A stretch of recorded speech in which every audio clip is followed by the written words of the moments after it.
Welcome to Based in Fact, a true crime podcast. We are your hosts, Lisa O'Brien and Kyle Evans, and this is episode 3, State of Delaware versus Thomas J. Capano, part 2. On June 27, 1996, Marie Fahey went to dinner with Thomas J. Capano, a local attorney and the son of a prominent construction and real estate developer in Wilmington, Delaware. The last time Annie was seen alive was at the Panorama Restaurant in Philadelphia. In the fall of 1997, after an 18-month joint state and federal investigation, Gerry Capano, one of Tom's brothers, admitted that he'd helped his brother dump Annie's body in the Atlantic Ocean. In part 2, we'll talk about Capano's state post-conviction claims, including the claims that resulted in his death sentence being vacated, his federal habeas claims, and his sudden death in prison in 2011. And good afternoon, Kyle. How are you? Good afternoon, Lisa. How are you? Pretty good. Our 1 week plan of recording did not work out. So it's actually 3 weeks later? I think that's right. Yeah, 3 weeks. And it was conflicting schedule. Printer ran out of printer ink. So There's always something. The world is so we're complicated. back. Yay. We're going to try to be more consistent. All right, so we're going to talk about part 2, Delaware versus Thomas J. Capano. Of course, we start with victim Anne Marie Fahey. She was born January 27th, 1966 in Wilmington, Newcastle County, Delaware. Her parents were Robert Fahey and Kathleen McGettigan Fahey. Both are deceased. She has brothers Kevin and Mark, who are now deceased, and Robert and Brian and sister Kathleen. She went to Brandywine High School in Wilmington and graduated around 1984. Wesley College in Dover, Delaware, and graduated around 1991. She served in an internship in Washington, D.C. in 1991. She served as a receptionist for Congressman Thomas Carper around the same time. I think a friend recommended her for the position with Congressman Carper. And she then joined him when he was elected governor of the state of Delaware. She joined his staff as his scheduling secretary in 1993. And she was still working there in 1996 when she was murdered by Tom Capano. She was never married, she didn't have children, and her cause of death was gunshot wound to the back of the head, which we only know because that is what Thomas Capano has said happened. Unfortunately, because Thomas Capano dumped her body in the Atlantic Ocean, about 65, 70 miles off the coast of New Jersey. Her body has never been found. Perpetrator is Thomas Joseph Capano. He was born October 11th, 1949, also Wilmington, Newcastle County, Delaware. His parents were Louis Joseph Capano and Marguerite A. Maglione Capano, and they are both deceased. Marguerite died in 2013 on the same day as her husband's death, which is an odd coincidence. His siblings are older sister Marion and younger brothers Louis Jr., Joseph Michael, and Gerard. And Joseph Michael died in 2015. He attended Archmere Academy and graduated in around 1967. He attended Boston College, graduated around 1971, and then Boston College School of Law, graduated 1974. He was admitted to the Delaware Bar in 1975, where he served as a public defender, a deputy attorney general prosecutor, Wilmington City solicitor. He was general counsel to Governor Michael N. Castle until around 1993, and a political consultant and advisor, as well as an attorney, managing partner at Saul Ewing, Resnick, and Saul, LLP, which is a firm established in Pennsylvania in 1920s. So it's an old firm, very prestigious from what I understand. He was married to Kathleen M. Ryan in 1972. They separated in 1995 and divorced in 1998, shortly after the beginning of his criminal trial. He has four daughters: Christine Louise, Catherine Elizabeth, Jennifer Marie, and Alexandra Michelle. His emotional mental components are that he's sadistic, controlling, and manipulative. He liked to watch his longtime mistress have sex with other men, so make of that what you will. Um, he he was never convicted of anything, but he did threaten to or try to have people harm women who rejected him in the past. And he, Sounds like a great guy. he did things, made life so miserable that the woman would leave town. And his victim in this case was Anne Marie Fahey. Also, he did die, spoiler alert, September 19th, 2011. He was in Smyrna, Delaware, incarcerated, and his cause of death was a heart attack. And manner of death was natural causes. So, um, I'm just going to go through like a summary, kind of from part one, and then we'll get into the post conviction. In 1993, Annie began a secret relationship with Capano, a married man with four daughters who swept her off her feet and made her feel like the most important person in his life. Annie wasn't Capano's first mistress, and in fact, his repeated infidelities were the reason for the breakdown of his marriage to his college sweetheart, Kay. During their relationship, Capano was alternatively critical and controlling, and loving and supportive of Annie. She trusted him and shared her secrets, only to have him threaten to use them against her or to use them to control her. There were two milestones in 1995. The first, when Capano officially separated from his wife, and the second was when Annie met Michael Scanlon, an investment banker. Mike was everything Capano wasn't. He was supportive, really cared about Annie, and didn't try to control her. Annie tried to end the relationship with Capano, who stalked her, broke into her apartment to take back gifts he'd given her, threatened to tell her family and friends about her eating disorder, and held her against her will to force her to listen to him. By the spring of 1996, Annie had begun to stand up for herself and was determined to end her relationship with Capano. Capano went through the usual stages of any breakup: anger, attempted conciliation, and feigned acceptance. In reality, he was planning to get rid of Annie forever. He began by telling his brothers Joseph and Gerry that he'd been targeted by an extortionist who was threatening to harm him and or his daughters. Capano extracted promises of help from his brothers in the event that he had to, quote, defend himself, unquote. Capano also got a pistol from Gerry, which was returned a month later. He convinced his longtime mistress, Deborah McIntyre, to buy a gun for him. On May 13th, 1996, she bought a .22 caliber Beretta pistol that she gave to Capano and never saw again. On Thursday, June 27th, 1996, Annie left work for the last time. She'd taken Friday off and had plans for a dinner date with Mike at her brother's house on Saturday. She'd also agreed to go to dinner in Philadelphia at Ristorante Panorama with Capano that night. Waitstaff observed tension between the couple during their time at the restaurant. It's probable that Capano was trying to convince Annie to give him another chance, and Annie continued to refuse him. When they left the restaurant, Capano either convinced Annie to go back to his house on Grant Avenue, or he took her there against her will. Because Annie was determined to end their relationship and she'd refused to be anything more than friends, Capano used the gun McIntyre bought for him to shoot her in the back of the head.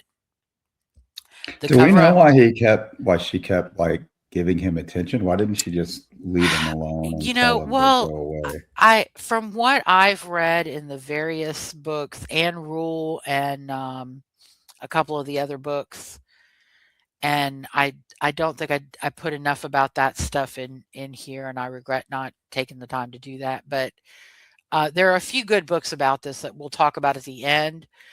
Annie was her father, after her mother died, her father's drinking problem became worse. He lost his job, they lost their house. Her life became extremely chaotic. And more likely than not, a part of her personality became just to go along and give in rather than have a conflict. She didn't want to hurt anybody. She didn't want to ever see anybody hurt. But in the end, she ended up hurting herself because she caused herself unnecessary stress by but again, I think she also was one of those people who tried to see the best in everybody. And so she did not think, and he probably manipulated her into believing he was accepting that they were no longer going to have a romantic sexual relationship and it was going to be, we're just friends from now on. But I think a lot of it was her personality was to try to avoid conflict and not wanting to hurt anybody. And I Yeah, think that makes sense. Anne Rule was able to go into a lot of the Fahey family backgrounds. And I can remember, and I think it was in Anne Rule when not long after her mother died and her dad was angry about something, and Annie was hiding under a table while her dad That's terrible. raged. And I don't say this. It was incredibly painful for him to lose his wife, and he could not deal with it. And this was 1975, so the resources that would be available to a widower today were not available to him. Right. No, So that you makes it deal with it the the way best way you can. you can, and sometimes that's not in a healthy manner. Right. And there's no judgment against, Robert Fahey Sr. at all. And if the Fahey family hears this by any chance, there is no judgment. But that is what happened, and it led to Annie's personality becoming one to be conciliatory. But she was also learning to stand up for herself. And she was in therapy, trying to better her life and herself and to conquer her eating disorder and, get herself healthy. So she had learned, I think. And that's probably that chaos is probably what led to the eating disorder because that's the one thing you can Right. control. Absolutely. And I think she was anorexic at times, but bulimic, and sometimes in the mind. Well, and she saw herself. She was like 5'10" or 5'11". She weighed 125 pounds. That is very thin. Yeah, for sure. I mean, Absolutely. I'm 5'3", and at 120, 125, that was a healthy weight. I mean, I'm not thin by any stretch of the imagination. Um, but I was, what is it? I had base. Right. I wasn't a Barbie, a silicone Barbie, but um, and apparently had great legs because that was one of the compliments I always got. Um, but anyway, so that was again, I think she was trying, and he probably was manipulating her to believe that he was okay with everything. But I personally believe that she didn't want to go to the house, but that he didn't give her a choice. And he had previously gotten her in his car and brought her to his house when she didn't want to be there. So there's precedent for that. Um, and so I personally think he brought her to the house and gave her no choice but to come in and, spend time with him as friends. Um, so the cover up began early Friday morning when Capano surprised his estranged wife by showing up to borrow her Chevrolet Suburban. He put Annie's body in a large fishing cooler that he'd purchased in February and secured the lid with a chain also purchased around the same time. He then enlisted Gerry's help to get rid of Annie's body. They loaded the cooler into the Suburban and went to pick up Gerry's boat, which was anchored in Stone Harbor, New Jersey. They took the boat 62 miles out and dumped the cooler into the water. When it didn't sink, Gerry shot holes in the side. And some people say Tom shot the holes, some say Gerry shot the holes. And this was apparently called Mako Alley. So he had a gun on the boat for shark fishing. Or fishing to get rid of sharks when they tried to take his catch. When the cooler still wouldn't sink, Capano removed the chain and lid, secured the boat's anchors around Annie's body, and let her body sink into the ocean.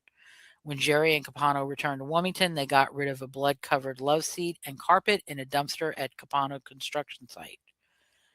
Lewis assisted in the cover-up by requesting an early pickup on July 1st, 1996. Capano then replaced the carpet, bought 2 new chairs, and went on with his life.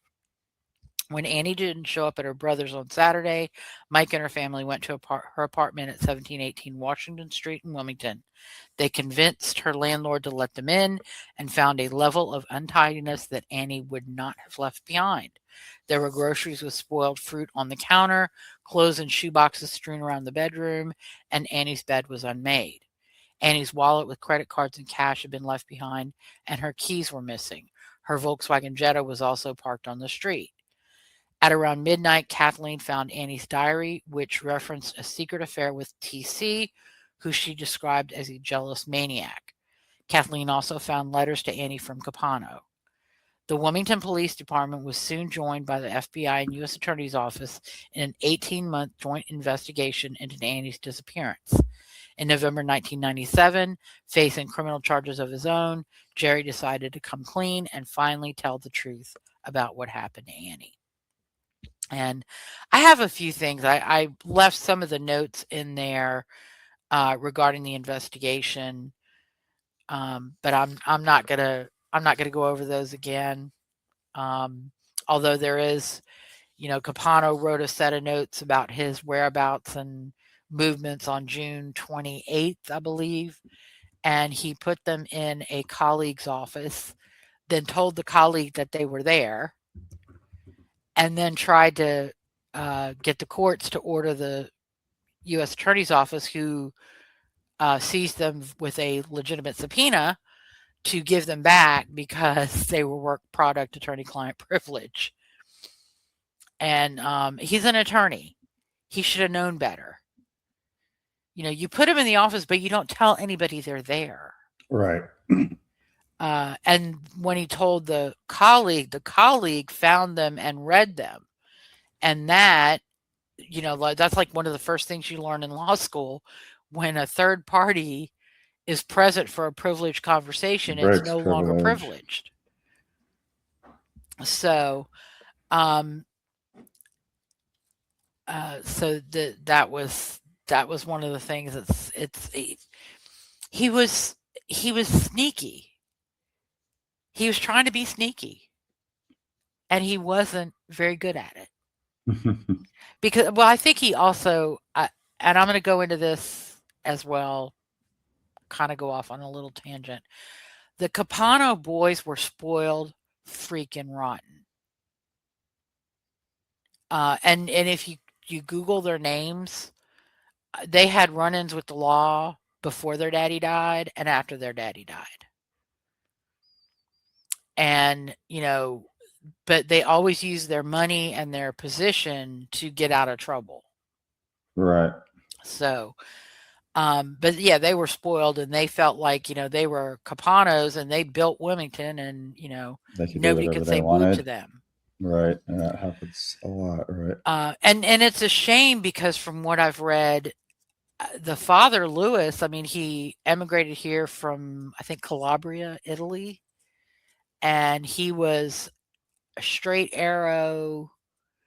He was successful because of who he was and how honest he was. But his boys were a bunch of little spoiled, rotten brats, each more spoiled than the last. And like Gerry doesn't even have a job.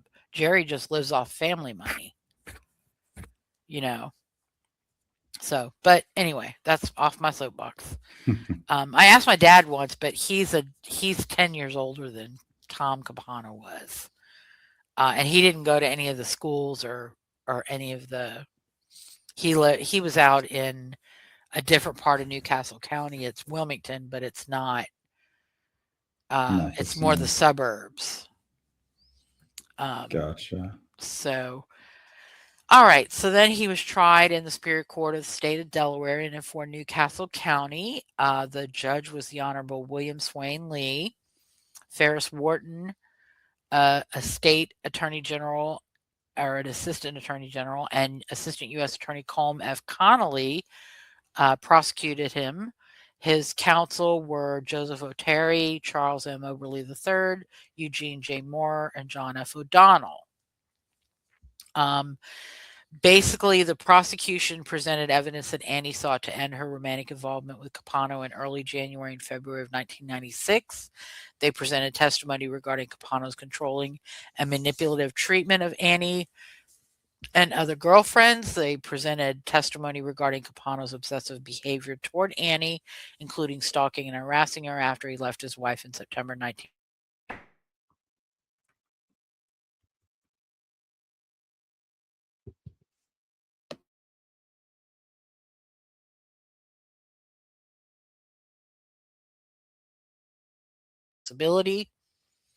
Um, that was also the one of the reasons Capano despised Colm Connolly. And one of the reasons was Capano tried to claim that the blood they found was from one of his daughters, thinking she's a minor, they can't do anything. And when he tried to make that argument, Connolly said, "Okay, well, we'll get a subpoena and we'll get a blood sample and we'll check it." And that just made Connolly so mad. But it's like you're trying to use your daughter as, oh, well, that doesn't mean anything. It's from my daughter.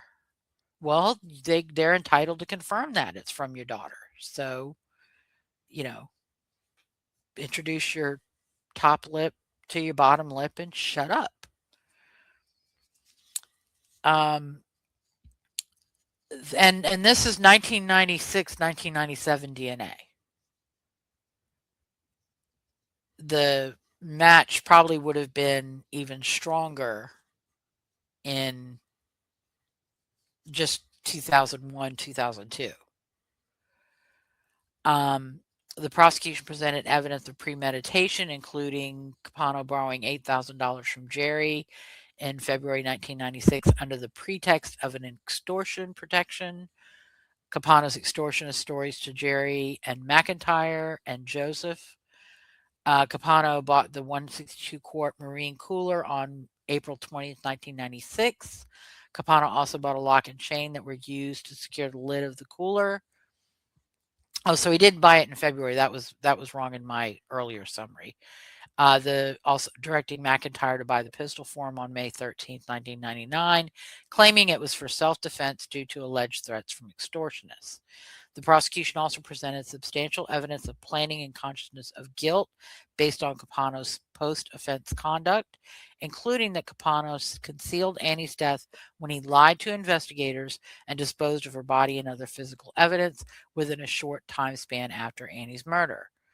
The prosecution also at trial, and this was a very strong piece of evidence, displayed the cooler that he used to conceal Annie's body and then rested its case. And the cooler, uh, many of the people on the prosecution side see the story about the cooler as divine intervention because they left the Gerry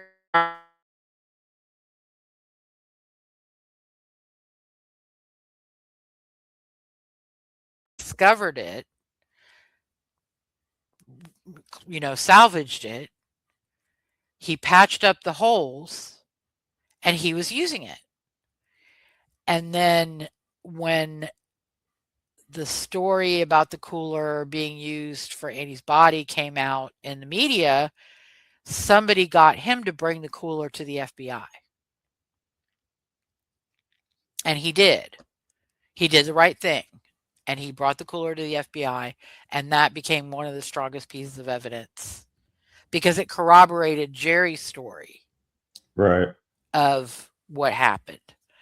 The defense case, basically, I'm not going to go into everything, but basically Capano claimed that he and Annie went back to his house to watch TV, that Deborah McIntyre showed up holding a gun, threatening to kill herself, that he tried to get the gun away from Deborah McIntyre and it discharged and struck Annie in the back of the head.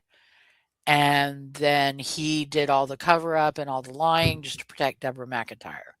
But the jury didn't buy this scenario, and nobody else should buy the scenario because it makes no sense.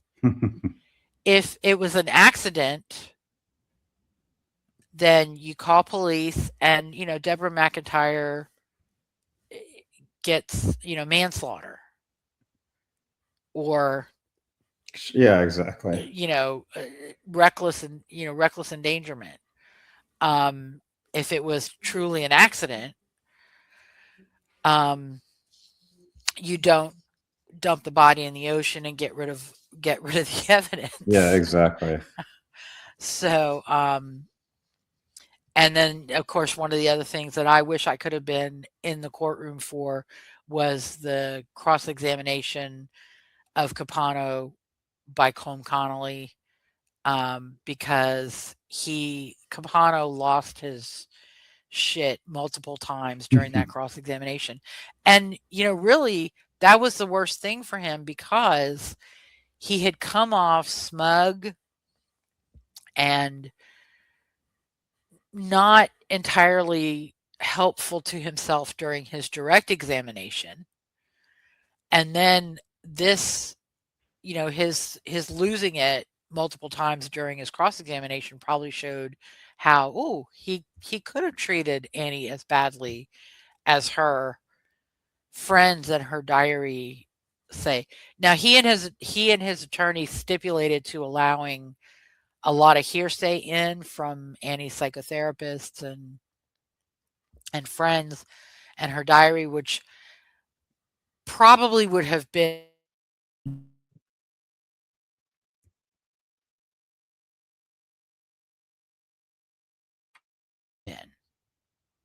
because there were some positive things that Annie had said about him in her diaries and journals and to friends and psychotherapists. So he wanted those things in, and in order to get those things in, he had to stipulate, and he had to take his chances with the bad stuff. Yeah.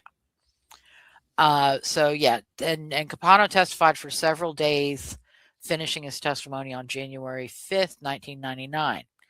The closing arguments, basically the state pointed out that Capano's story was ludicrous and defied common sense. And they pointed out that he thought he could get away with murder. If anybody was going to be given the benefit of the doubt, it would be the defendant with his political connections. Capano's attorneys basically argued that the case was circumstantial and there was no direct evidence, that there was no premeditation, that Annie's death was a tragic accident, and Capano's actions were cowardly but not evidence of murder. The jury deliberated for approximately 3 days. They reached a unanimous verdict as to guilt and found Capano guilty of first-degree murder on January 17, 1999. The penalty phase was approximately January 18, 1999 to January 28, 1999, including Capano allocuting, which means he gives a statement, but he isn't subject to cross-examination. The judge limited that to a degree because in allocution, you've been convicted. So you're not really supposed to talk about the state's case against you, but he did. He broke the rules several times. And the judge gave him some leeway, but enforced the rules. And that's another one I would have loved to have been in the courtroom for. And I think Ann Rule was. So, read her book. Statutory aggravating circumstance, that the murder was premeditated and the result of substantial planning. The jury voted 11-1 on that. They were not unanimous. Interesting. And then the penalty verdict, they voted 10-2 for death. Okay, so a couple. And under Delaware's system, the jury recommended death or life, but it was the judge who actually determined which one to impose. It was the judge who weighed aggravating and mitigating and determined whether to sentence somebody to death or not. And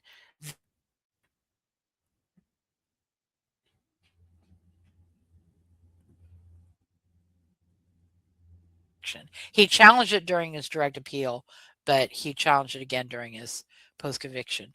Capano was sentenced to death on March 16th, 1999 by Judge Lee.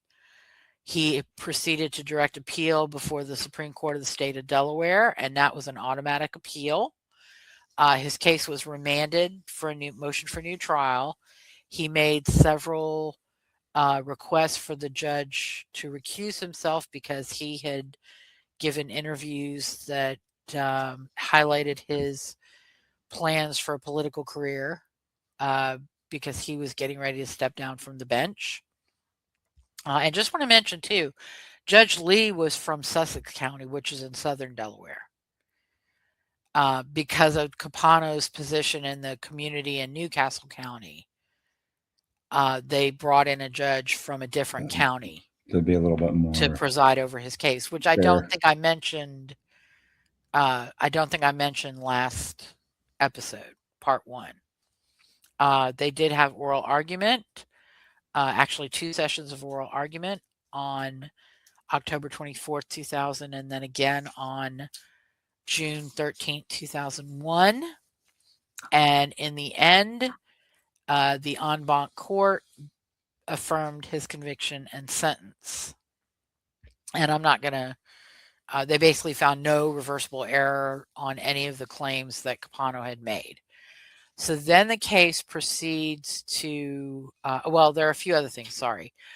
We have Capano was disbarred, and he stipulated a disbarment on November 15th, 2001. Ring versus Arizona is the case that basically held that the jury has to decide punishment, not a judge.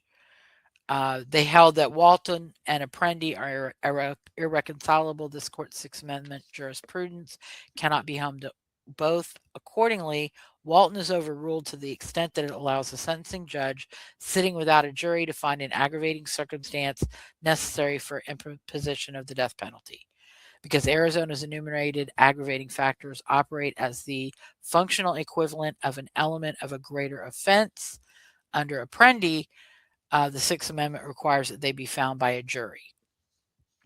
And he did file a petition to the U.S. Supreme Court, but that was denied shortly after they decided Ring. So that says to me that at the time, they didn't see his challenge to his death sentence as being valid under Ring. Because if they did, then they would have, granted his writ and remanded for new sentencing under Ring. So his conviction and sentence became final on June 28, 2002, and the mandate for Ring issued on July 24, 2002. So then he proceeds to post-conviction in the Superior Court for the State of Delaware in for Newcastle County. Judge Lee had retired by that time or resigned. So the Honorable T. Henley Graves took over. He was represented by Joseph M. Bernstein and David A. Runke. Lauren C. Myers and Ferris Wharton continued to represent the state. He filed a motion for post-conviction relief on June 3rd, 2003, which is a Rule 61 motion. He alleged 36 grounds of ineffective assistance of counsel and that the death penalty had been unconstitutionally applied. An order was issued in June of 2003, noting that the conclusory nature of Capano's pleadings and directing that the claims be reconstituted under the requirement that they contain substantive allegations together with allegations of prejudice. So an amended motion for post-conviction relief was filed on August 4, 2003. And basically, I'm just going to go through the allegations of ineffective assistance. First in claim part 1. And this is going to be claim 1 was failing to renew a request for a change of venue following jury selection, failing to seek a gag order, and failing to request sequestration of the jury for the entire trial. Claim 2, failing to inform the court that the prescription medications administered to defendant during trial affected his ability to assist his attorneys. Claim 3, failing to request a limiting instruction concerning out-of-court statements attributed to Annie. Claim 4, agreeing to stipulate to the admissibility of hearsay testimony from several sources, including Annie's diary, emails between Annie and defendant, and the testimony of Kim Lynch-Hortzman. Claim 5, failing to make a timely objection to the state's use of a letter sent to defendant in prison custody, which the Department of Correction intercepted and later turned over to the prosecution. And I believe that was a letter from Deborah McIntyre. Claim 6 was the failing in the direct and redirect examination of defendant. Claim 7, cross-examination of the defendant. Claim 8, failing to request a mistrial based on defendant's removal from the courtroom during cross-examination. Claim 9, failing to call certain witnesses to rebut the state's planning evidence, including Vincent Mandarno, whose testimony would have established that he gave Capano a gun in the spring of 1996. This would have raised the issue of why Capano would put McIntyre up to buying him a gun if he already had a gun. James Green and James Riley. Green and Riley's testimony would establish that in the spring of 1996, Riley threatened to expose Capano's relationship with Linda Marandola and planned to extort money from Capano. This would have corroborated Capano's statements to Gerry about an extortion plot. Claim 10, failing to make a timely objection to the rebuttal testimony of Robert Fahey, as his testimony did not rebut anything. Claim 11, failing to argue certain alleged mitigating circumstances to the jury, and in failing to request that the jury instructions contain a list of specific mitigating circumstances upon which the defense relied. The death sentence, part 2, is that the death sentence imposed on defendant is unconstitutional under the 6th and 14th Amendments of the United States Constitution and Article 1, Section 4, and Article 1, Section 7 of the Constitution of the State of Delaware. And this is arguing based on the decision in Ring versus Arizona. And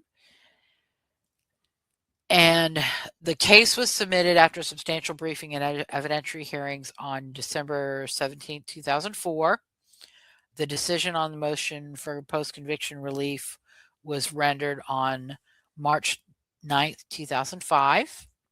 And the court's findings were under Claim 1, there was no application for a gag order. There was no application for the jury to be sequestered during the entirety of the trial. Capano had a expressed a preference to have the case tried in Newcastle County, and so it was reasonable for counsel to accept Newcastle County as a trial forum. Capano was happy with the jury ultimately seated, and venue was no longer an issue. And based on the thorough voir dire conducted by the court and the fact that the court was able to obtain an impartial jury, if the venue motion had been renewed, it would have been denied. The decision not to seek a change of venue to Kent or Sussex County was reasonable based on the information counsel had available to them and defendant's own preference. And he had not established that the Newcastle County venue prejudiced him. There are a lot of findings in here. I'm gonna kind of skim over. So basically, claim 1, he didn't ask for a gag order, and he didn't apply for the jury to be sequestered. So you can't have ineffective assistance. And he had agreed to the Newcastle County jury, so there's no ineffective for not doing that. And it's kind of like not asking for sequestration. Basically, you have to show how that would have prejudiced him. Right. But he didn't ask for, like I said, he didn't ask for a gag. I guess he's saying they were ineffective for not asking for it, but you have to show that you were prejudiced. Well, we've talked about it before. I mean, the ineffective of counsel, that's just kind of like a given. I mean, you could have Clarence Darrow and Williams Jennings Bryan and Alan Dershowitz representing you, and you would still file a, ineffective counsel appeal. And so, basically the court, I'm not going to go into these because they're like a lot. Yeah. But, like the court found he voluntarily took the medications prescribed to him by his doctor. He was examined by his own psychiatrist and the state's expert, and both doctors reported that he was capable of assisting his attorneys.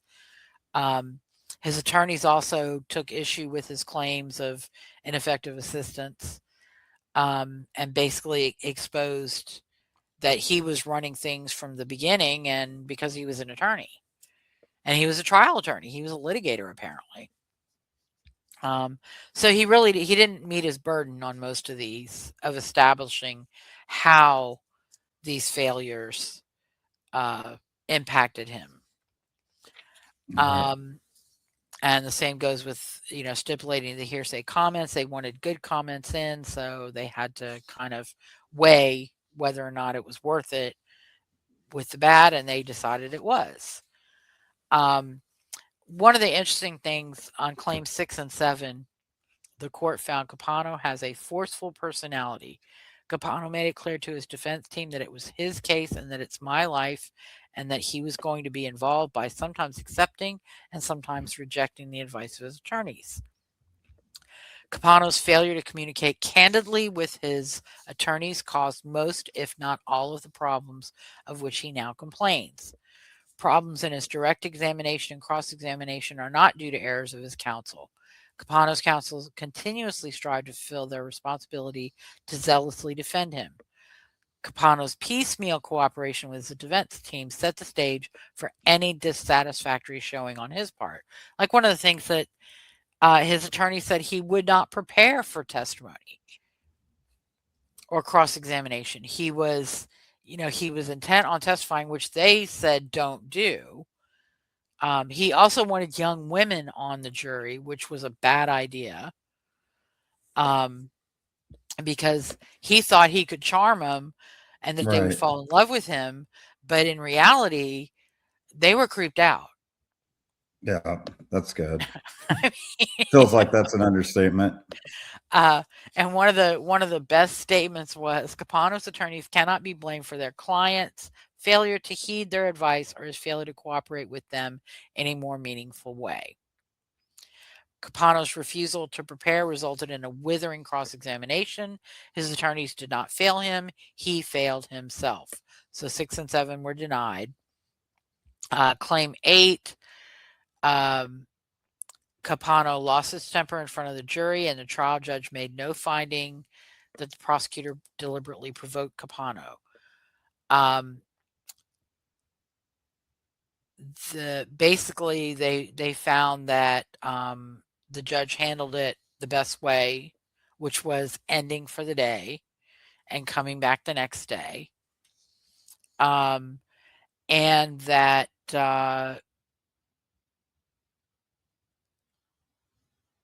he did not suggest what relief his attorneys were ineffective for not seeking.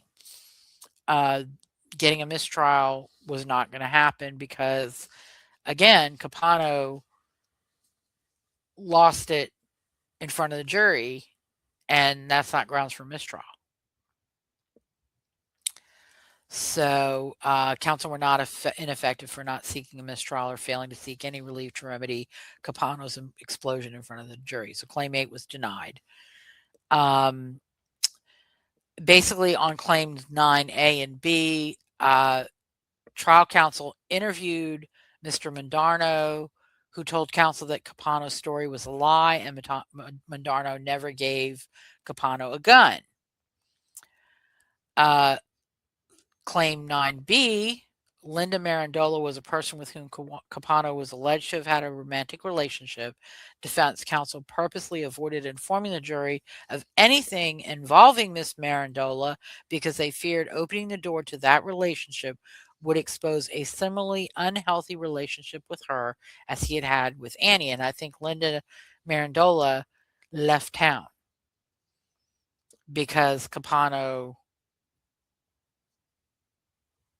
actions after their relationship ended. One attorney commented that the incidents of control and harassment were eerily similar. Another attorney testified that if Miss Marandola got in front of the jury, we were dead. Calling Green and Wiley to testify about a possible extortion plot concerning Miss Marandola would have put the entire Marandola episode before the jury. And on 9A and B, Capano actually eventually agreed that there was no ineffective assistance of counsel. Claim 10, Capano had touched on his attempted communication with Annie's family and voiced his opinion as to Robert's letter. So that to the extent that Capano's testimony was relevant, Robert's rebuttal testimony was also relevant. There was no deficient performance on the part of trial counsel for not making an objection. So claim 10 was denied. The penalty phase instructions were nearly identical to the instructions the Delaware Supreme Court approved, so that was not grounds for granting relief. And claim 11 failed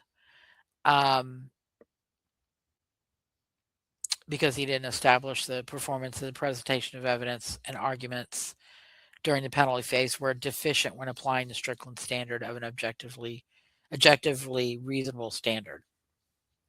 So claim 11 failed. Now, part 2, the validity of the death penalty, the court found where the 1991 statute and Ring might collide is if a non-unanimous jury verdict was by a vote that fell below a threshold which the United States Supreme Court has determined to be appropriate.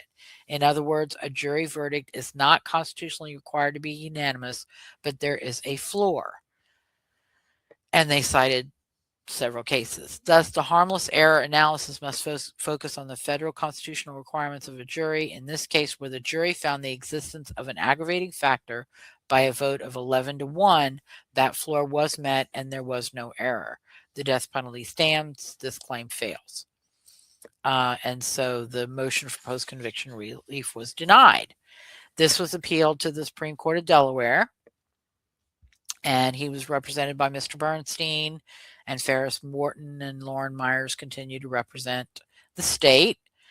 The issues raised were the prejudicially deficient performance of trial counsel because they did not request limiting instructions concerning Marie Fahey's out-of-court statements, agreed to a stipulation that admitted Annie's out-of-court statements, and did not object to the prosecutor's cross-examination of Capano about his pre-arrest and post-arrest silence and possible violation of his Fifth Amendment rights, which they did not raise before, although they may have raised it in the direct appeal.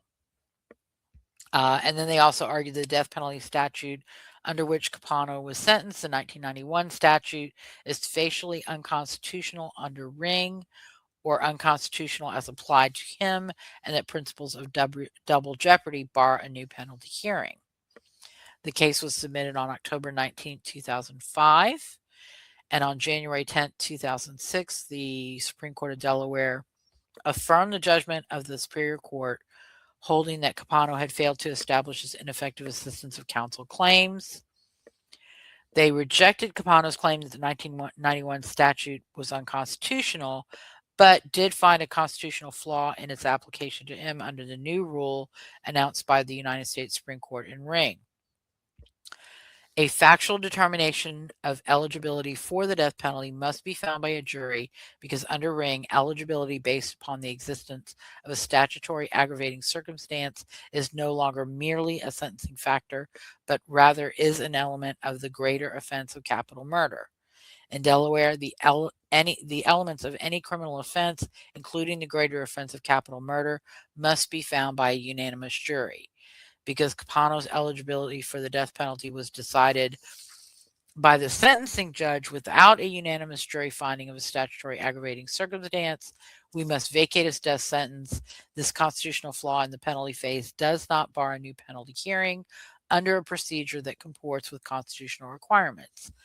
Accordingly, we remand this matter for a new penalty hearing consistent with Ring and the death penalty statute that was enacted in response to the Ring decision, which was the 2002 statute. The court went on to say that they agreed with the Superior Court that Capano had not satisfied his burden under either Strickland's prongs with respect to his counsel's stipulation to admit out-of-court statements. They found that Capano's trial attorneys made a professionally reasonable decision in stipulating with the prosecution to exchange unfavorable hearsay for favorable hearsay. They entered into the stipulation with the full understanding and agreement of Capano, who is an experienced attorney and a former prosecutor. Even assuming that counsel should not have entered into the stipulation, Capano has not shown prejudice because even without the prosecution's hearsay evidence, there was sufficient evidence to sustain the jury's verdict.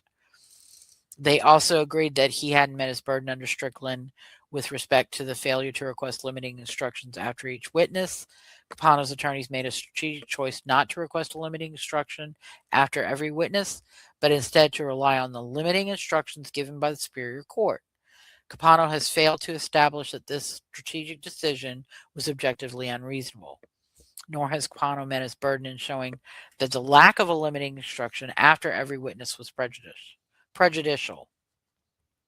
And then the court has previously held in Capano's direct appeal that the prosecutor's questions were proper impeachment. We agree with the Superior Court that Capano did not satisfy his burden under either Strickland prong for his counsel's failure to object to the questioning regarding his pretrial silence. It is plain from the record that he opened the door to the very cross-examination he challenges in this appeal. During his direct examination, Capano testified that before his arrest and after June 27, 1996, he had not told anyone the truth. He said he did that to protect himself and to protect others he identified. He explained why he did not tell anyone the story he told the jury, and that actually he wanted to speak with the police but did not. The lack of an objection to the cross-examination in these circumstances does not rise to deficient performance under Strickland. The Superior Court correctly found that Capano had opened the door to the cross-examination during his direct examination, and that his cross-examination was directed to the credibility of factual issues Capano himself had raised.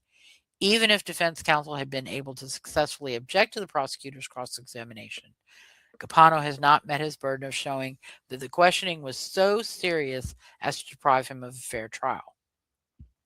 Moreover, other evidence was sufficient to sustain the conviction. The claim is without merit. So that's basically, they just concluded the judgment of the Superior Court denying Capano's ineffective assistance of counsel claim is affirmed. The judgment of the Superior Court denying post-conviction relief from the imposition of the death penalty under the 1991 statute is reversed. The death sentence under the 1991 statute is vacated, and this matter is remanded for a new penalty hearing and resentencing under the 2002 statute enacted because of the decision in Ring.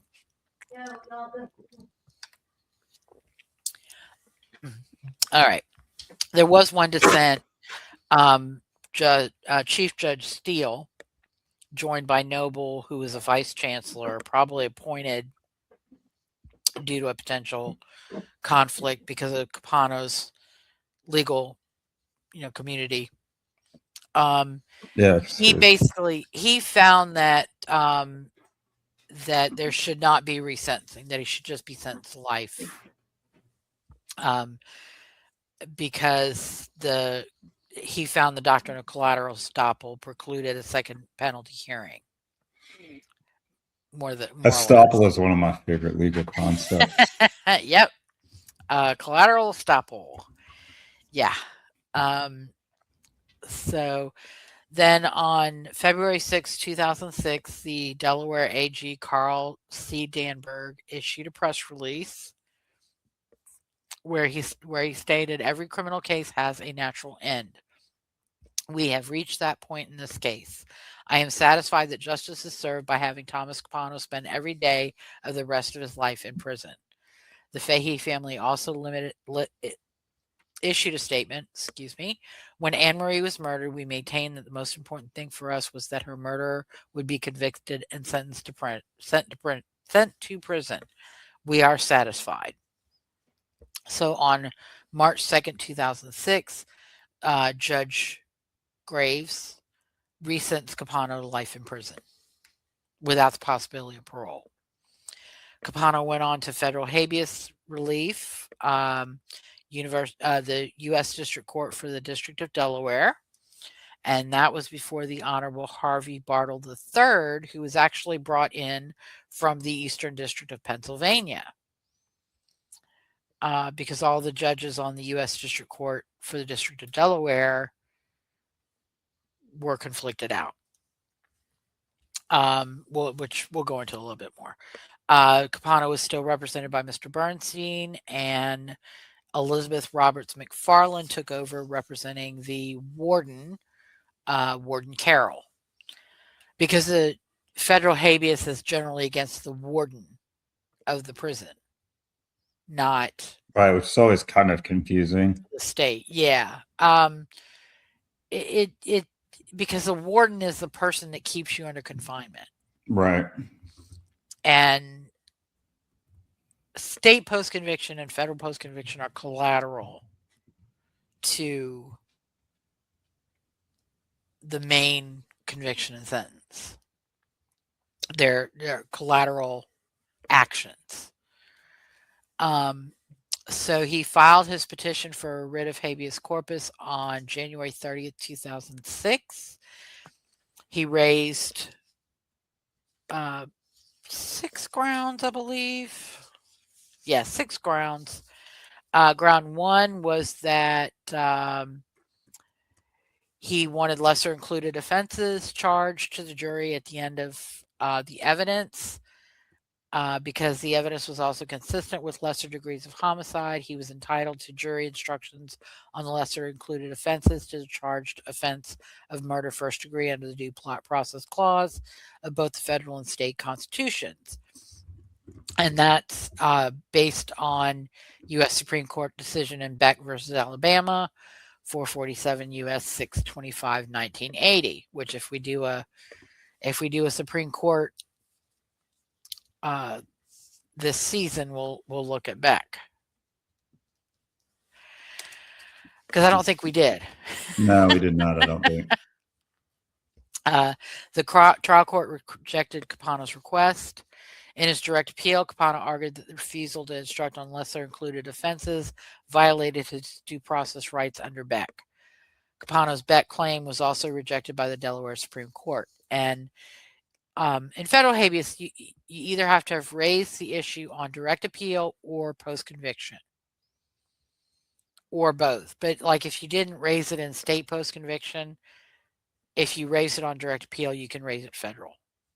It's when you try raising new claims that you didn't raise in either state proceeding that you have a problem. Then he argued, and this is a long summary, but I'm going to try and condense it down. Basically, he was arguing that a resentencing would be double jeopardy. This was also filed before he was resentenced, well, before the Attorney General made the decision not to seek the death penalty again. So this actually, ground 2 became moot when he was resentenced to life in prison without a new penalty hearing. Ground 3, the decision of the Delaware Supreme Court proceedings in post-conviction to permit a retrial of the penalty phase violated his rights under double jeopardy. That's grounds 2 and 3. Okay, sorry. Ground 4, the victim's out-of-court statements to her friends, family, and psychotherapist concerning her relationship with Capano and bad acts allegedly committed by Capano that they were admissible under state law rules of evidence, violated his rights under the Confrontation Clause, which is of the Sixth Amendment to the United States.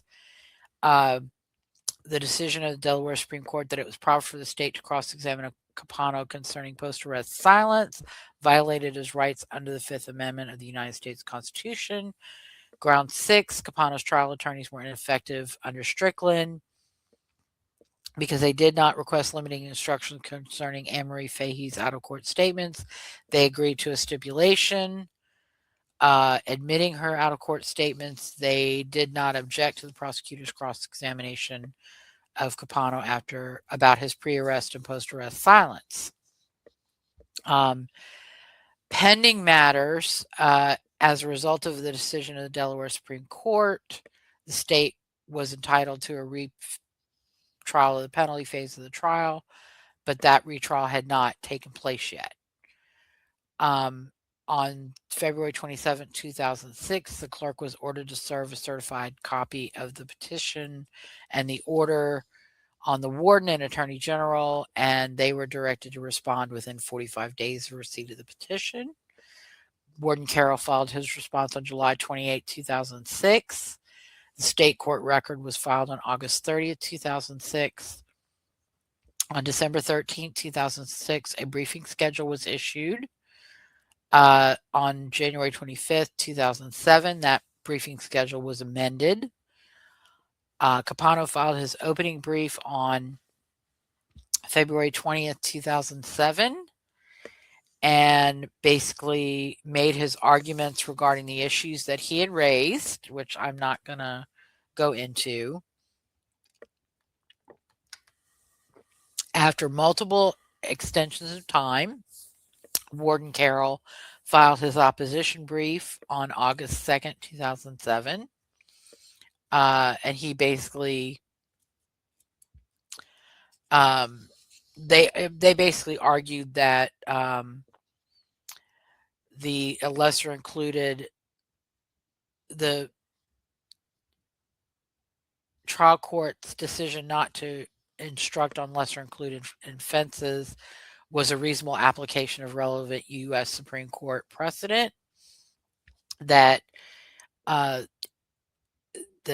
admitting Annie's statements was not an unreasonable application of relevant United States Supreme Court precedent, and that the claim of improper cross-examination regarding post-arrest silence was procedurally defaulted. So he may not have raised that on direct appeal, and he may not have raised it in the same way on post-conviction.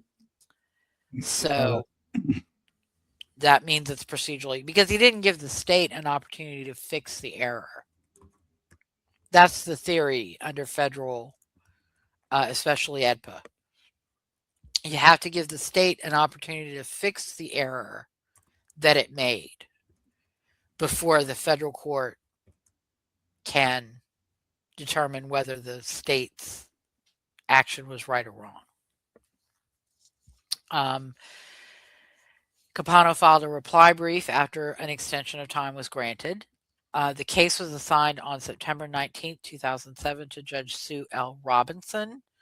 On October 17, 2007, Capano filed a motion to disqualify Judge Robinson because she had presided over the investigative federal grand jury, and so that would have exposed her to information that might prejudice her against Capano, that might impact her partiality or impartiality. Um, We can't have that. so, and no, I mean, no, and really, that is true. She presided over uh, a prior phase of the case, so she would not be impartial for the purposes of this. And he is entitled to an impartial judge, just as the state would be entitled Yeah, to an I'm impartial joking a judge. little. I was a little Oh, I'm sarcastic there. sorry. No, it's all right. Sarcasm not detected. So, on November 2nd, she did recuse. On November 5th, 2007, he filed a second motion to reassign the case. He had filed an earlier motion to assign the case, which I didn't, I didn't write down. Um, on November 26, 2007, a designation of district judge for service in another district within the circuit was entered, designating and assigning the Honorable Harvey Bartle III of the Eastern District of Pennsylvania for such period as is necessary for the disposition of this matter.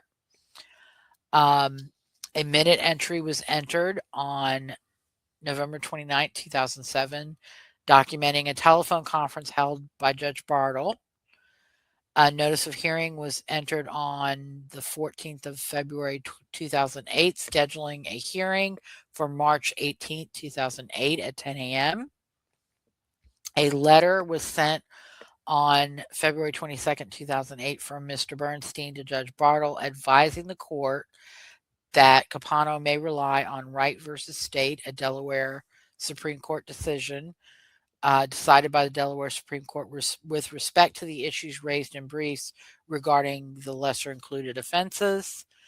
Our argument was held on March 18, 2008 by Judge Bartle, who made his findings in a memorandum in order on April 15, 2008. As to Claim 1, Judge Bartle found that the Delaware Supreme Court's Beck determination was not an objectively unreasonable application of the law as determined by the United States Supreme Court.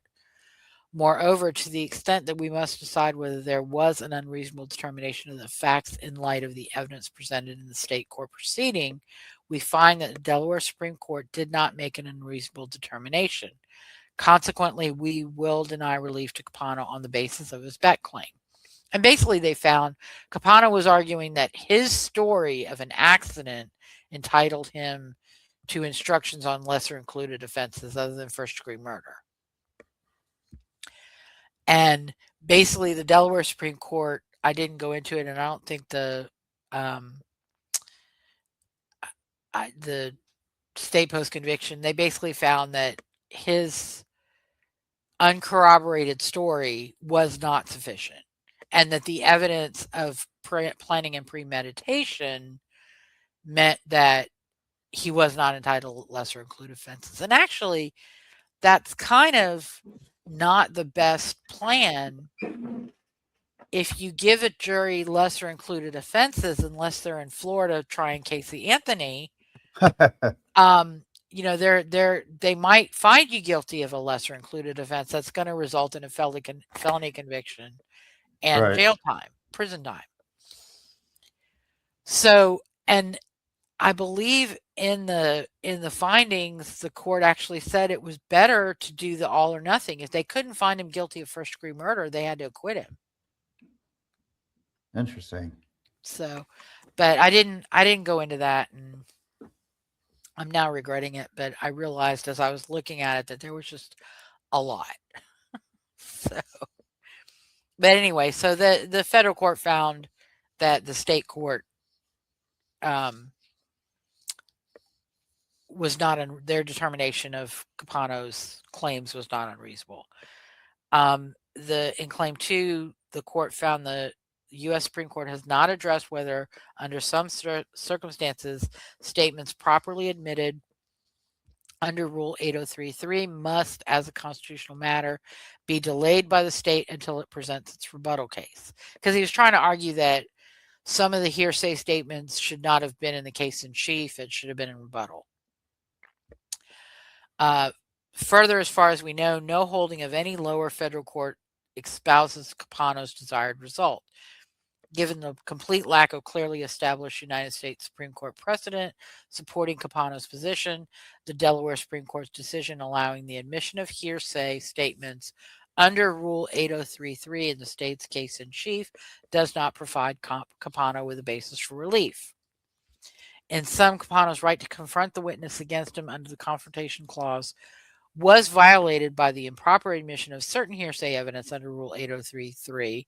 However, in light of the properly admitted evidence, which included the voluminous stipulations as well as Fahey's trustworthy statements to her psychiatrist and two psychologists, the violation did not have a substantial and injurious effect or influence in determining the jury's verdict. Accordingly, Capano's claims under the Confrontation Clause merits no relief. On Claim 3, even if we may review the substance of Capano's claim, we find it to be meritless. The United States Supreme Court in Doyle made clear that cross-examination as to post-arrest silence is improper only where it is used to impeach the exculpatory story. The court explained that the use of a defendant's post-arrest silence to impeach an exculpatory story disclosed shortly before or at trial would be fundamentally unfair because Miranda warnings inform a person of his right to remain silent and assure him at least implicitly that his silence will not be used against him. In this case, Capano opened the door to a discussion of his post-arrest silence, not only by repeatedly referencing it in his own direct examination, but by making it a keystone of his defense. He stressed that the motivation for his post-arrest silence, including his silence at his February 1998 bail hearing, was to protect McIntyre from suffering legal repercussions for her role in Fahey's death. Yet Capano has also stated on direct examination that he was enormously disappointed by McIntyre's failure to testify at the bail hearing, particularly after he had given her so many detailed instructions to follow in that proceeding. He further described a dramatic and negative shift in the tone of McIntyre's communication to him beginning on January 28, 1998, a few days before the bail hearing took place. The state on cross-examination impeached the credibility of Capano's proffered explanation for his continued silence at the bail hearing when his relationship with McIntyre had noticeably deteriorated by that time and he knew she was no longer willing to be a witness on his behalf. Under the circumstances, the state's questioning was in no way fundamentally unfair and did not infringe on Capano's right to remain silent after his arrest. We conclude that the state's limited cross-examination of Capano regarding his post-arrest silence did not result in a constitutional violation. In any event, even if there were constitutional error, it did not have a substantial and injurious effect or influence in determining the jury's verdict. Capano is not entitled to relief on his Doyle claim. And so, for the reasons discussed above, Thomas J. Capano has not demonstrated that he is entitled to relief. Accordingly, we will deny his petition for a writ of habeas corpus under 28 U.S.C. Section 2254. We will not issue a certificate of appealability. And an order was entered that same date denying the writ of habeas corpus and not issuing a certificate of appealability. Capano did file a notice of appeal to the Third Circuit Court of Appeal. The case was docketed by the Third Circuit on May 7, 2008. He filed a concise summary of the case and informed them of his intent to file a separate application for a certificate of appeal, which was due on or before May 29, 2008. But he was only seeking a certificate of appeal as to the Beck claim. And the issue to be raised on appeal was in a prosecution for capital murder, a defendant is entitled under the Due Process Clause of the 14th Amendment to have the jury instructed on lesser included offenses if there is any evidence presented in the trial to warrant giving such instructions under state law. and that cites Beck versus Alabama. The issue to be raised in this appeal, if the application for COA is granted, is whether the decision of the Supreme Court of Delaware in Capano 2 that Capano was not entitled to instructions on lesser included offenses was an unreasonable application of the rule in Beck. He did file his certificate of appealability on May 28, 2008.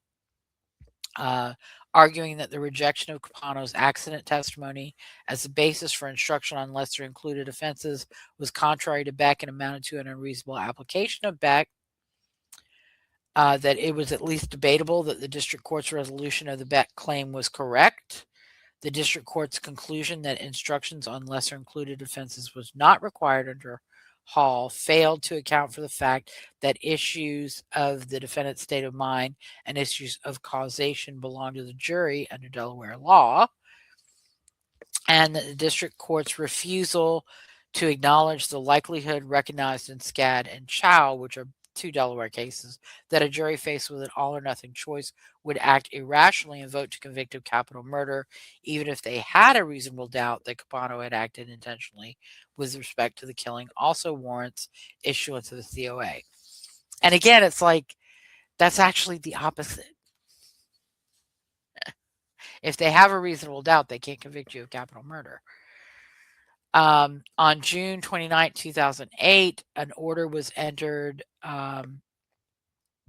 granting Capano's motion to waive the page limitations for filing his application for certificate of appealability, but his request for certificate of appealability was denied. For the reasons stated by the district court, Capano has not made a substantial showing of the denial of a constitutional right as a result of the Delaware State Court's decision not to instruct the jury on lesser included offenses to first-degree murder. The decision that lesser included offense instructions were not required because they lacked an evidentiary basis in the record was not contrary to or an unreasonable application of the Supreme Court's precedents in Beck versus Alabama and its progeny. And then a notice of entry of judgment was also issued that same day for the dispositive order filed by the court. Capano filed a combined petition for panel rehearing and rehearing en banc, which would have been by the full Third Circuit Court of Appeal on August 12th. And basically, I read this and it's like, oh, please, you're really not going to say that. Basically, this is his argument. The panel did not understand its limited role in passing on a COA application. Whether the district court was correct in rejecting the Beck claim is at least debatable, and that Capano was entitled to have the jury instructed on lesser included offenses under Beck and its progeny based on gaps under Beck in the state's case for intentional murder, specifically concerning evidence of Capano's state of mind under Shad versus Arizona, which actually Shad and Chow are U.S. Supreme Court, not Delaware. His statement was that for the reasons discussed in the petition for panel rehearing, I express a belief based on a reasoned and studied professional judgment that the panel decision as it pertains to the standard for granting a COA is contrary to the decision of the Supreme Court of the United States in Miller L. versus Cockrell, which is a Texas Supreme Court case. And the decision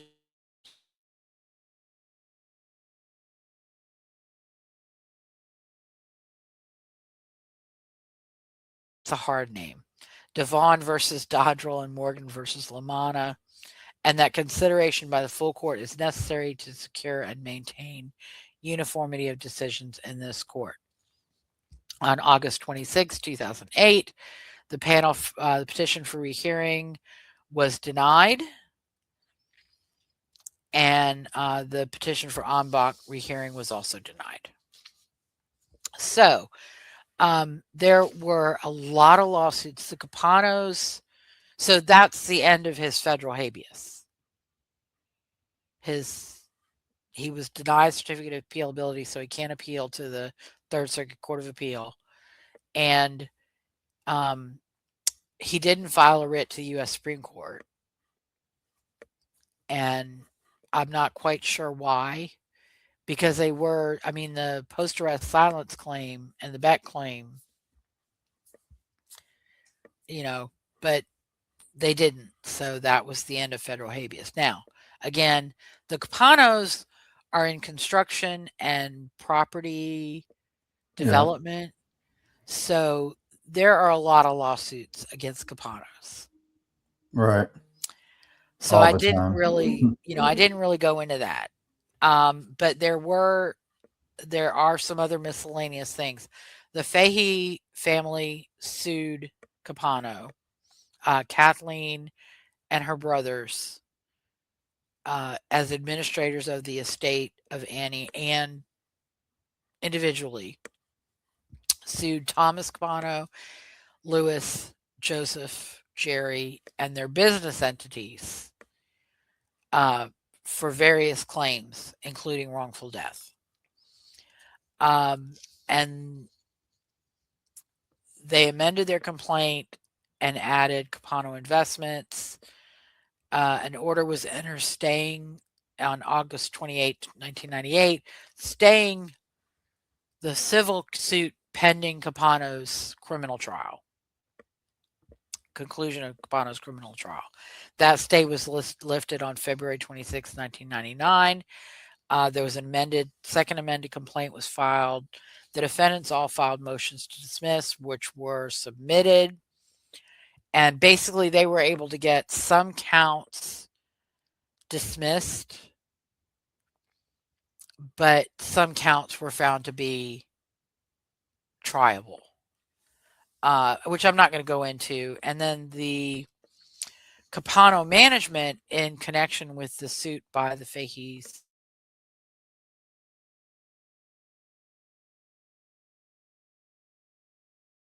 as they wanted the insurance company to defend and indemnify them. In other words, defend them and pay any judgment or settlement that provide attorneys, etc.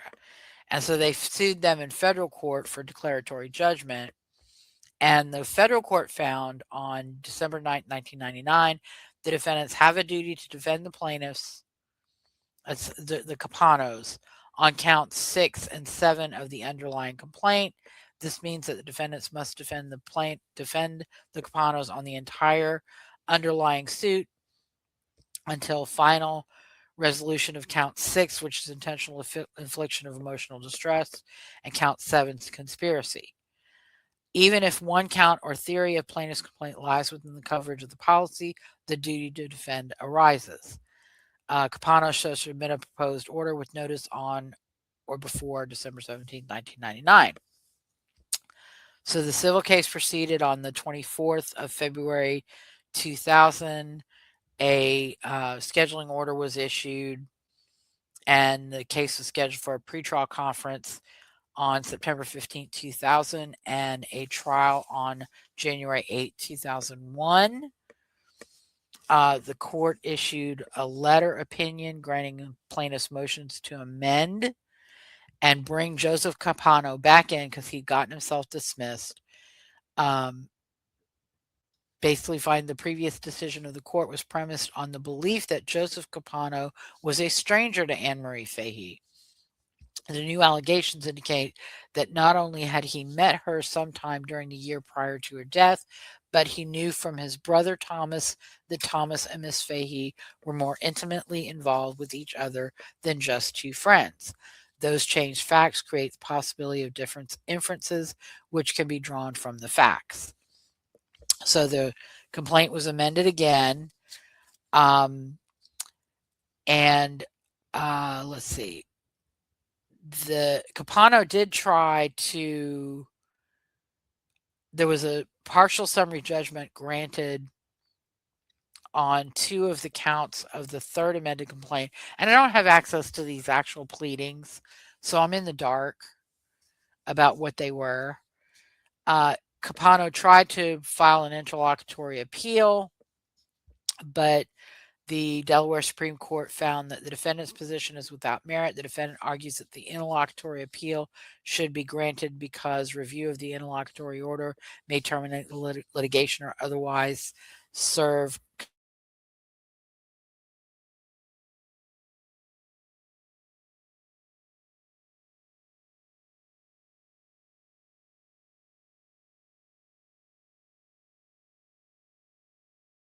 as recited in the decision and considerations of the interlocutory appeal could jeopardize the trial date of January 8th, 2001.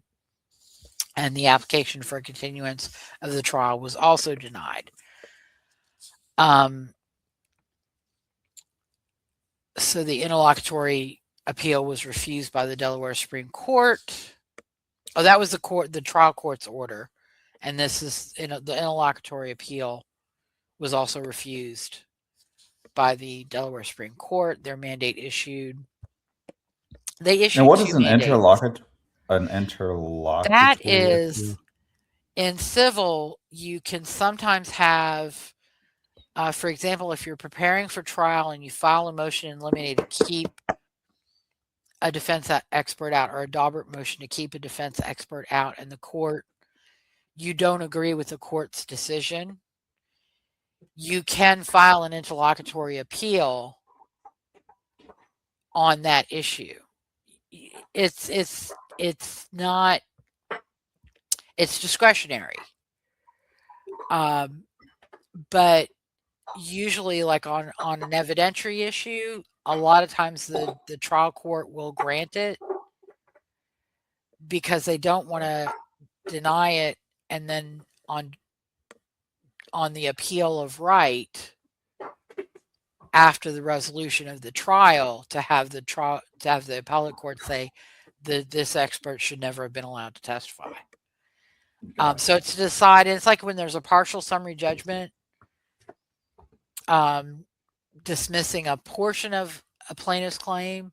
Sometimes they'll file an interlocutory appeal. So it's like it's an appeal during the course of the case because it doesn't end the case, triggering a right to appeal. But it's on an issue that should be determined before the case goes any further.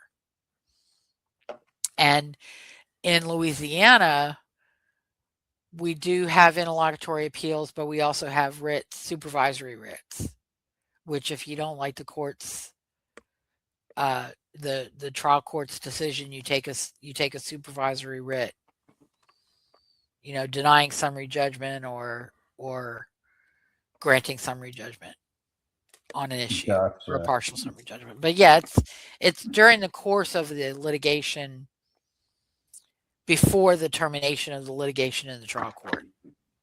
That's my best way of describing it or defining it. Got it. That makes sense. So they issued like I said, the mandate on denial of or refusal of the interlocutory appeal. They issued two mandates on December 22nd, 2000 and January 2nd, 2001, which I could not quite figure out why they did that, but they did. On January 4th, 2001, the defendant sent a letter to the court that advised them that the parties had resolved all claims and the matter need not proceed to trial scheduled for January 8, 2001. It's anticipated that a stipulation of dismissal will be filed shortly upon receipt of final documentation. And that was filed on February 5th, 2001. Jointly by the plaintiffs and defendants. So the dismissal with prejudice was granted on February 7th, 2001. They reached a probably large settlement because they were, the Capanos have a lot of money or had a lot of money, and the business entities had a lot of money. However, Thomas Capano did not contribute. And this led to disputes between Thomas Capano and his brothers. Are you surprised? I doubt it. No, not at all. He seems like a real piece of work. Now, also, Louis Capano was ejected from the Wilmington Country Club, and he didn't like that. He was expelled, so he challenged the expulsion. When he was expelled, he had to transfer his club stock to his wife. And he tried to challenge the expulsion bylaw and the transfer bylaw. And basically, that case was submitted on June 18th, 2001. On October 31st, 2001, the Chancery Court issued a memorandum opinion. Basically, these were cross motions for summary judgment. The motions presented two purely legal issues, namely whether the club's expulsion bylaw and the compulsory transfer bylaw are valid under Delaware corporate statutory and case law. The judge concluded that both provisions were valid, and consequently, Capano's motion for summary judgment must be denied, and the club's cross motion must be granted. So that was the order of the court. I didn't find anything indicating that he appealed from. I think this was in Chancery Court. Yeah, this was in Chancery Court. He didn't appeal to Superior Court or the Delaware Supreme Court, so that was the end. The club had a right to expel him because he lied to the grand jury during the Capano investigation, and the country club did not want to be associated with that mess. So Joseph Capano filed a suit against Thomas Capano in Chancery Court, seeking equitable contribution to the settlement of the Fahey-Hosey wrongful death lawsuit. Thomas filed a motion to dismiss, which was denied, and the case proceeded, but I don't know what the outcome was because, again, it remained in Chancery Court and there weren't any other written decisions or anything of that nature issued in the case, and there was no ultimate appeal to the Superior Court or Delaware Supreme Court. Thomas Capano died on September 19, 2011, in prison at Smyrna, Delaware. He was found dead in his cell. Cause of death was ruled to be a heart attack, and his manner of death was ruled to be natural causes. And then Joseph and Lewis sued. Joseph and Gerry sued Lewis after Marguerite passed away in 2013. And that also, there was motions to dismiss, and the claims were found to be, some claims were found to be valid, some claims were found to be nonsense and were dismissed. And that went on for a while. But I don't know what the ultimate outcome was because, again, it was all in Chancery Court. Which I think Chancery is like family court and success, estates and financial disputes. Okay, so in the media, we have The Secret of the Summer Wind, which was released in an article in September of 1908 by Jeanette Conant in Vanity Fair. City Confidential, 1999. Wilmington Dangerous Affairs, that's season 3, episode 1. The Summer Wind, Thomas Capano and the Murder of Marie Fahey. That was released on August 25th, 1999. It's a book by George Anastasia. It was a good book. I would recommend, if you can find it, give it a read. And Never Let Her Go, Thomas Capano, The Deadly Seducer, which was released on October 18th, 1999 by Anne Rule. Fatal Embrace, the inside story of the Thomas Capano Anne Marie Fahey murder case, November 15th, 1999. That's by Chris Barish and Peter Mayer. It's also quite a lot of information from the trial. Chris Barish and Peter Mayer, I think, were both journalists with the either Philadelphia Inquirer or Delaware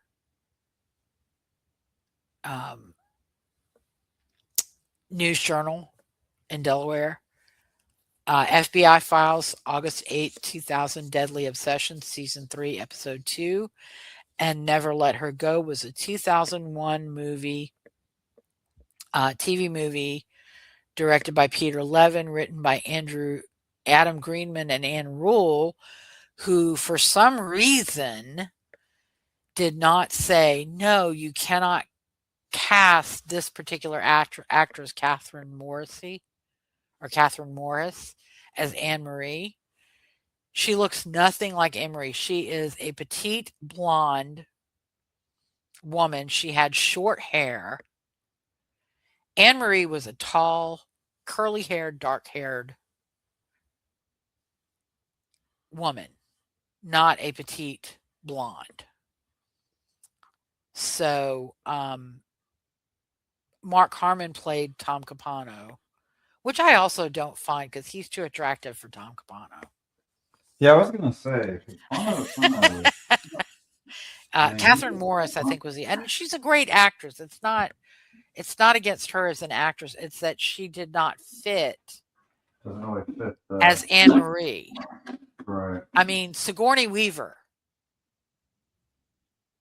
could have fit as Anne Marie, even though Sigourney Weaver's, a different generation than Anne Marie was. But someone tall, big curly hair, and then finally, Caught aired March 2nd, 2002, The Ice Chest Murder, Season 1, Episode 1. And I think you can see that on Apple TV. And then finally, we just have some miscellaneous things. Resignation in political career. Judge William Swain Lee resigned his position as resident judge in Sussex County in 1999. In that same year, he sought the Republican nomination for governor of the state of Delaware, but was defeated in the primary by John Burris. Lee ran again in 2004 and 2008. In 2004, he lost to incumbent Governor Ruth Ann Minner in the general election, and in 2008, he lost to Jack Markell. And it's not clear whether he lost the nomination or he lost the governor's race. And Vincent Ramuno, as trustee, sued Lewis Jr. and Joseph over a business merger that eliminated Capano's daughter's interest from a business partnership that had been formed with Thomas Capano, who had transferred his interest to his daughters.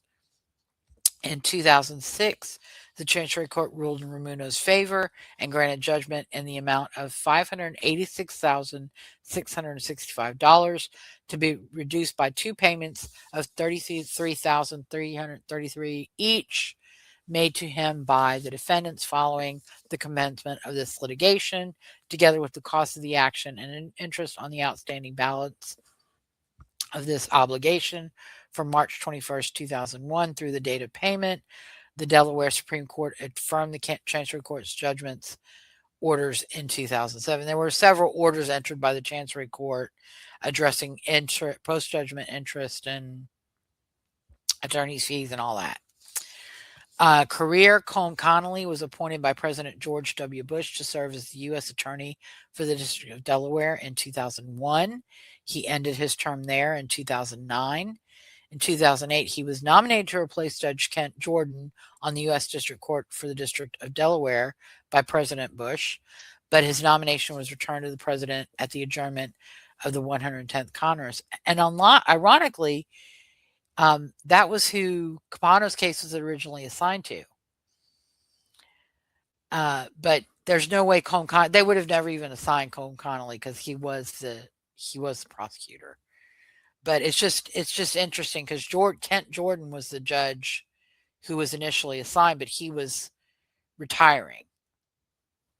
So in 2017, President Trump nominated him to replace Judge Sue Robinson on the U.S. District Court for the District of Delaware, and his nomination was advanced through the Senate, which confirmed his appointment on August 1st, 2018.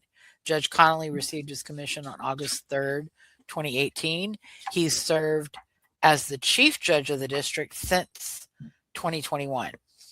Ferris Wharton remained with the Delaware Department of Justice until 2003.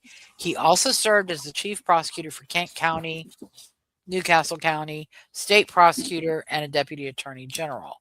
From 2003 to 2006, he was an assistant United States attorney. He went on to the firm of Fox Rothschild LLP, where he was of counsel. From 2007 to 2014, Judge Wharton served as an assistant public defender. In 2014, he was appointed to the Superior Court of Delaware by Governor Jack A. Markell and began serving on June 5th, 2014. His present term will end June 5th, 2026. In August of 2007, Gerard Capano pled guilty to felony weapon possession by a prohibited person. And on August 10th, 2015, Joseph M. Capano died of a heart attack. I didn't look too much at the defense attorneys. I know O'Terry, I believe, died um, sometime after Capano did. But I just looked at the prosecutors and see where they were now. So that is the end. I mean, Capano, it's over. It's done. He's finished. And that's it. Any thoughts, any questions, any... I feel bad. I still feel bad for her family because, they still feel her loss. There were, if you look at Delaware Online, you can read a lot of articles about the Capano case, and her family really had, they really still have a hard time.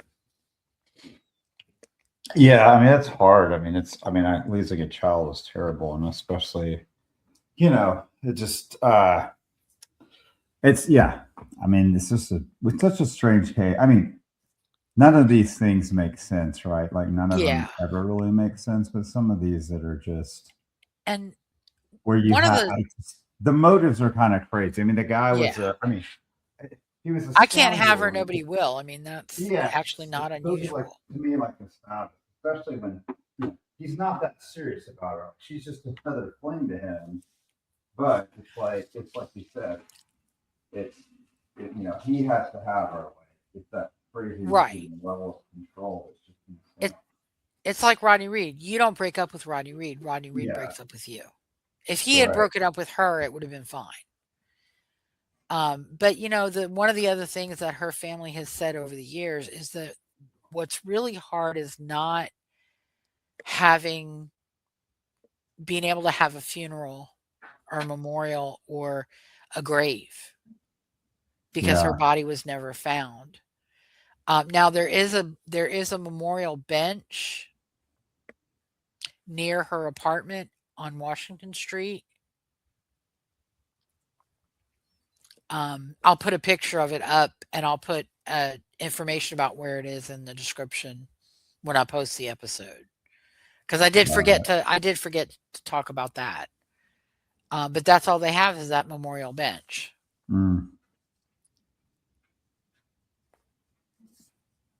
Yeah, it's but yeah, I don't know, all these are terrible. I total side note, I listened to one about that.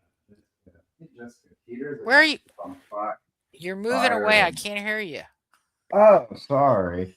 I wonder if okay. Yeah, anyway, it's a terrible case. Like, it's just awful. I mean, all of these are terrible. Yeah. But justice was served. He served the rest of his life in prison.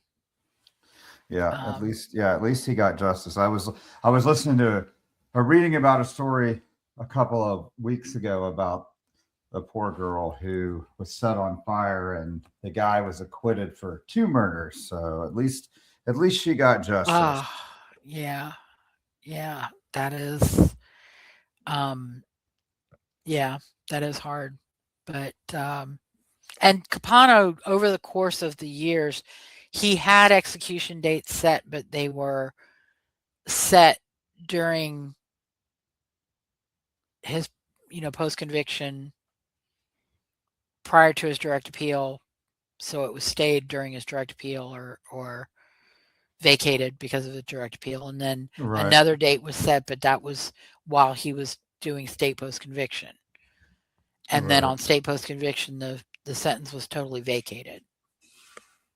So one was a date in 1999, I think, and the other was a date in 2005. So, but yeah, it's a hard case. And the construction empire is still run. Lewis, I think, has stepped back, and his son Lewis III is running things now. And But they Gerry are is still apparently are still still, going. yeah, Gerry is still apparently buying his toys and being his little playboy self. Um, and as you saw, I mean, in 2007, he was in trouble again for possessing weapons when he's not qualified. So, but yeah, that's Thomas Capano, and this is one we won't need to do an update because the case is resolved. Yeah. So, all right, well, that is, I think that's it. Oh, sounds good. Thank you We're for your good. work. All right. Thank you for listening to Based in Fact, a true crime podcast with Lisa O'Brien and Kyle Evans. If you like the show and want to know more, you can subscribe to our YouTube channel, find us on Facebook, or follow me on Twitter at O'BrienLN. Kyle and I will return in 3 weeks for episode 4 updates. We'll talk about the status of and/or new developments in some of the cases we've covered in seasons 1 through 4, including Oklahoma versus Glossop, Oklahoma versus Hansen, Texas versus Reed, Texas versus Roberson, New York versus Carolyn Warmus, Arizona versus Jodi Arias, and Florida versus Dahlia DiPolito. Until then, have a great 3 weeks and stay safe.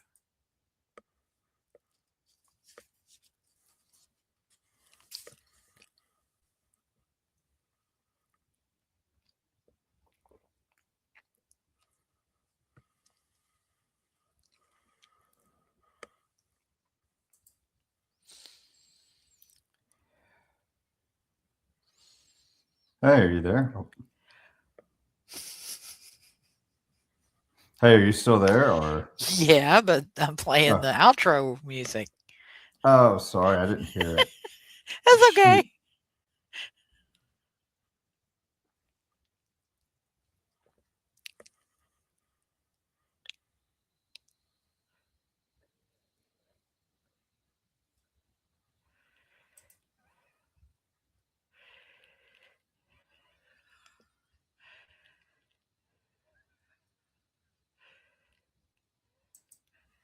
And that is all, folks. Thank you for listening.